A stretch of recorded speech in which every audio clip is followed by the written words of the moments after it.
Bonjour, j'ai ici pour actualité-dvd.com et je vous parle du combo Blu-ray DVD de Labor Day.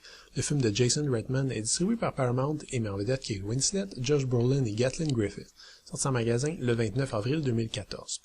Un fugitif qui vient de s'évader de prison trouve refuge dans la maison d'Adèle, une mère monoparentale profondément esseulée. Le quotidien d'Adèle consiste en une triste survie aux côtés de son fils Henry. Mais l'éruption du criminel recherché dans son existence, le temps d'une longue fin de semaine de fête de travail, va la changer profondément.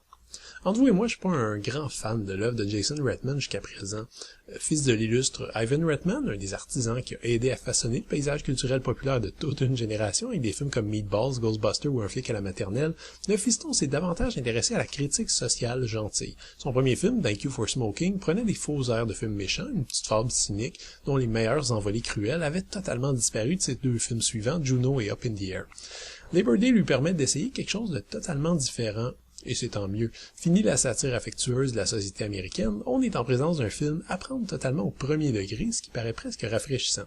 La mise en scène stylisée, carrée, très inspirée de Wes Anderson et de la mouvance indie des années 2000 a également cédé la place à quelque chose de plus organique. Certains flashbacks, par exemple, sont filmés comme s'ils étaient des scènes supprimées d'un film de Terrence Malick. Et sincèrement, je préfère de loin Malick à Anderson et conséquemment Labor Day à Juno. De prime abord, je m'attendais pas à quelque chose de très ambitieux en lisant le résumé de l'histoire. Ce synopsis s'est retrouvé dans un paquet d'autres films avant, je pense notamment au Protecteur traqué avec Jean-Claude Van Damme et Rosanna Arquette.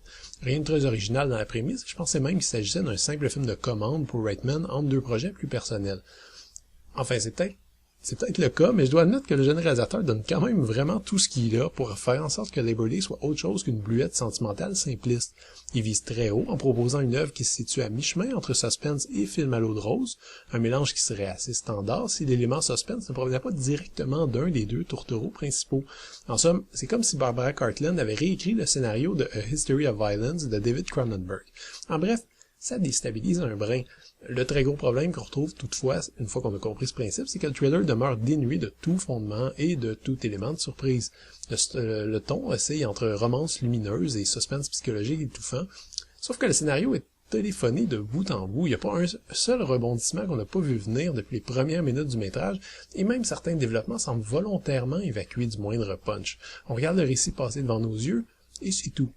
Cet aspect maintient une méchante distance entre les protagonistes et le spectateur, ce qui est assez fatal pour une histoire d'amour. Ajoutons à ça que, pour une raison que j'ignore encore, l'histoire est racontée du point de vue du garçon d'Adèle, un personnage énigmatique qui semble changer de psychologie à chaque scène. Pour le sentiment d'immersion et d'attachement, on repassera.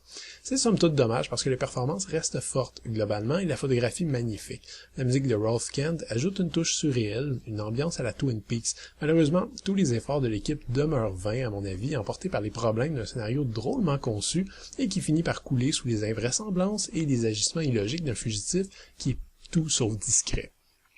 Le Blu-ray est présenté en 2:40 anamorphique dans une très belle image, précise et nette, dont les couleurs chaudes ocre sont parfaitement transmises. Les pistes audio sont disponibles en anglais DTS AJ 5.1 ou en français, espagnol et portugais 5.1.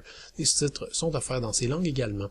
Côté bonus, on a surtout une piste de commentaires du réalisateur, accompagné du directeur de la photographie et de l'assistant réalisateur. End of Summer est un making-of qui s'intéresse à un peu toutes les étapes du film, du travail d'adaptation du roman jusqu'à la narration de Tobey Maguire.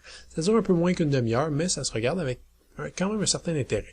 Les scènes supprimées, par contre, n'ajoutent rien de particulier à l'œuvre et restent assez courtes. L'ensemble contient le film en Blu-ray, en DVD et en copie digitale ultraviolet. À partir d'un canevas assez connu, Jason Reitman tente un drame sentimental étrange qui prend régulièrement le spectateur à contre-pied. J'admire que le cinéaste ait pris autant de risques dans la conception de ce film, mais je dois malheureusement dire que beaucoup de ces risques font sérieusement chanceler le film, qui reposait déjà sur un scénario plus ou moins crédible. Labor Day est pas un désastre quand même, mais si vous étiez prêt à pardonner quelques invraisemblances et ruptures de ton, cette romance devrait quand même vous plaire. C'était Gilles, merci, bon visionnement.